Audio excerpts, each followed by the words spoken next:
Welcome to another explainer in our Fiqh for Economists series. Today, we are diving deep. We're talking about the very DNA of almost every financial transaction in Islamic economics, the contract. What actually makes an agreement hold up? What makes it stick? Well, let's get into it. Just think about your day so far. That coffee you grabbed this morning? Yep, that was a contract. The app you just downloaded? That's a contract too. We make them all the time without even thinking. So what's the safety net? What stops any of those deals from being a complete ripoff? Well, Islamic law has this incredibly robust framework. And believe me, these principles have been around for centuries, but they're maybe more relevant now than they've ever been. All right, so let's go right to the source, the foundation for all of this. This verse from the Quran is key. It basically says, hey, don't just take each other's stuff unfairly. The only legitimate way to do business, it's through trade by mutual consent. And that single phrase, mutual consent, is precisely why having a clear, fair system for contracts is so absolutely critical. Okay, and this is where it gets really cool, I think. The Arabic word for a contract is al-Aqd, and linguistically it means to tie a knot. How perfect is that for a visual? It tells you everything you need to know, right? This isn't just some loose promise. It's about two parties literally tying themselves together in a commitment, creating real, solid, enforceable rights and duties. So how do we actually build one of these rock-solid agreements? Well, I want you to think of it like a tripod. It can't stand without all three legs, right? If one is missing, the whole thing falls over. And for a contract, those three legs are what we call the three pillars: the expression, the parties, and the subject matter. Let's break them down one by one. All right, first up, let's talk about pillar one, the expression. This is really where the action is. It's how that whole idea of mutual consent we talked about actually becomes a real tangible thing. So the expression, or Sīghah in Arabic, is basically how you signal to the world that you're serious about this deal. It's not just an idea floating around in your head. It has to be communicated. And it always breaks down into two very distinct parts: an offer, known as ijab, and an acceptance, or qabul. But hang on, you can't just mumble something and call it a deal. There are rules to make it stick. 3 of them, in fact. First, you have to be super clear. Something vague like, I might sell you my cars someday. That doesn't cut it. Second, the acceptance has to perfectly mirror the offer. If I offer to sell you something for $10 and you say, I'll take it for $8, well, that's not an acceptance. You've just made a brand new offer. And third, there has to be continuity. The offer and the acceptance need to happen in the same sitting, in the same session, without some crazy delay in between. Okay, that brings us to pillar number 2, the parties. Obviously you can't have a contract without anyone to, contract with, right? But here's the thing. It's not just about having people. It's about having the right people. People who are legally capable of tying that knot we talked about. And this leads us to a really important concept called Ahliyyah, which is just the technical term for legal capacity.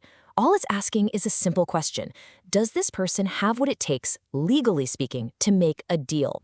Are they mature enough? Are they of sound mind? Can they truly understand what they're getting into, not just the benefits they'll get, but also the responsibilities they're taking on?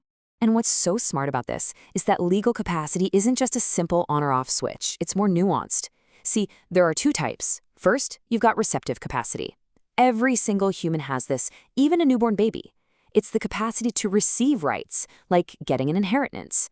But to actually make a contract, you need something more. You need active capacity. And that requires maturity and sound judgment, the ability to actively make decisions and really grasp the consequences. And here we are, our third and final leg of the tripod, the subject matter. This one's all about the what. What is it exactly that you're buying or selling? This pillar is all about eliminating confusion and making sure everyone is 100% on the same page. And yeah, you guessed it, there are some really logical rules here too. First off, the thing being sold has to actually exist. You can't sell a dragon, right? Second, it has to be deliverable. I can't sell you one specific fish that's still swimming around in the ocean. That's just not going to work. Third, it has to be clearly determined. We need to know the quantity, the quality, all the important details. And finally, and this is a big one, it has to be lawful or halal. Any deal involving something forbidden, well, that contract is void from the start. So you might be thinking, okay, this is all fascinating, but these are really old principles. How in the world do they apply to my life, to our digital world of Amazon and one-click checkouts? Well, the answer might surprise you. They apply perfectly. Remember that condition of continuity we talked about a minute ago? The one called the cession of the contract, or Majlis al-ʿAqd? Classically, that meant you and I are in the same room at the same market stall and we make the deal right then and there. So how does that translate to you buying something from a website halfway across the world? It seems like it just wouldn't work, would it? This is where the flexibility of the system really shines. Modern jurists have looked at the principle, the why behind the rule, and adapted it. Today, the cession isn't about being in the same physical place. It's about a continuous, unbroken interaction. Think about it. When you open a ride-sharing app, it shows you the price. That's the offer. When you tap confirm, that's your acceptance. That digital timestamp becomes the new Majlis. It's a beautiful application of an old principle to a technology the original scholars could never have even dreamed of. Okay, so we've walked through the three pillars: the expression, the parties, and the subject matter. And we've even seen how these ancient ideas are alive and well in the digital age. You think you've got a handle on it? Let's find out. Time for a quick pop quiz. Question number 1. Which of these is not considered one of the essential pillars of a valid Islamic contract? Is it A, offer and acceptance, B, the subject matter, C, written record, or D, the contracting parties? Think back to our tripod. Which one doesn't fit? All right, question 2 for you. That concept we just talked about, Majlis al-ʿAqd, what does it refer to? Is it A, the formal written document of the contract, B, the process for handling disputes, C, the session in which the offer and acceptance happen, or D, the physical location where it's signed?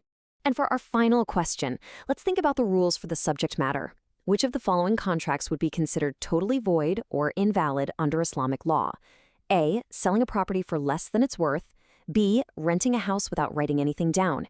C, selling wine or pork. Or D, selling something with an option to return it. Take a moment on that one. So, how did you do? Go ahead and drop your answers for questions 1, 2, and 3 down in the comments section below. I'm really curious to see how you all did. Engaging with it is the best way to make sure these concepts really lock in. Thanks so much for joining me, and I'll catch you in the next explainer.